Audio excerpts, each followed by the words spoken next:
Daar sand in my are, deur Marika de Tooy van Heerden. 'n Selfpublikasie. Dit word voorgelees deur die skrywer. Die opname is gedoen deur Son Produksies. Voorwoord. Ek vertel vir myself al stories, vandat ek my verstand gekry het. Ek vermoed selfs vroeër. Vreemd genoeg het ek nog nooit 'n inkstem gegee aan dit wat binne my draai, aanklop, vorm en vra nie. Totdat ek 'n Facebook-rekening geopen het en historiese landingsstrook op sosiale media gekry het. Wanneer 'n ervaring homself met woorde begin vorm en hy in sinne begin stap met my hartsnare wat die leisels hou, word 'n storie die lewe gegee. Hy vaar vanuit my binnewêreld die lugruim in waar hy son kry en almal wat wil sy spoor kan vat. Mense se positiewe reaksie op my skryfsels, die oproepe en aanmoediging is die rede vir hierdie bundel. Kuier saam met my in die Bushmanland, die Karoo en Namibië.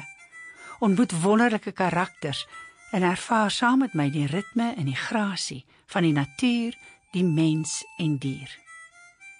Elke storie is die reine waarheid met hier en daar 'n naamsverandering om identiteit te beskerm waar nodig. Met die uitsondering van enkeles is al hierdie skryfsels voorheen op Facebook of op my blog Dol Daisy gepubliseer of tydens my verhoogoptredes vertel.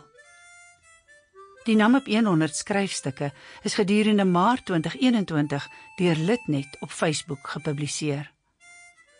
Dankie dat julle aanhou vra het vir 'n boek. Julle het my die moed gegee om hom vry te laat. Hierdie bundel is vir elke mens en dier en bos wat die versigtiging na water ken en telkens opstaan uit 'n droogte, van watter aard ook al. Met liefde, Marika.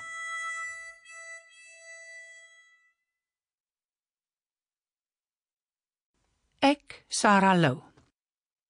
Een oggend in 2004 bel Anton, ons vriend en prokureur op Beaufort Wes, vir Jannie en vra of hy nog steeds 'n plaas in die Karoo wil koop.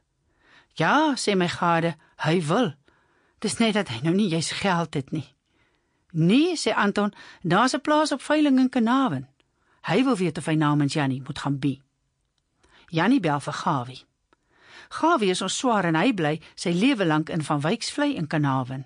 Hy is met een van Jannie se susters, Tyna, getroud. Hy werk vir die Wolraad, maar hy wil eintlik eerder boer.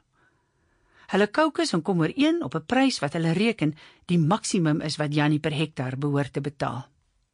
Jannie laat weet vir Anton en ek weet van alles, net mooi niks.